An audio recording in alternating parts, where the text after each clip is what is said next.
Good morning, Alicia and Gia. The good news is that Governor Walz is now stepping in. He just sent a letter to the U.S. Department of Agriculture asking for assistance to help these farmers.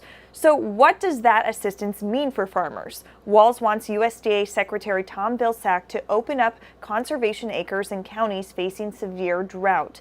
This would allow livestock to graze in these areas and allow farmers to mow the land to make hay. In a statement, Walz said in part, "Agriculture is the past, present, and future of Minnesota's economy. We must do everything we can to address the challenges our farmers and ranchers are facing."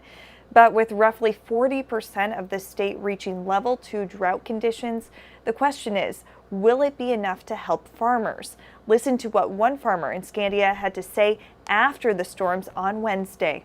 I've got some friends in the Red River Valley, and those people are hurting out there. Western Minnesota, they're hurting.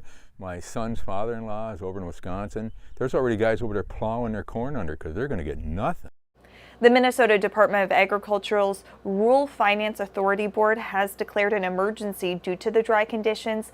That decision has opened up zero interest rate loans for farmers living in extremely dry areas. Hopefully that helps, and hopefully Mother Nature really steps in soon. All right, Hannah, thanks.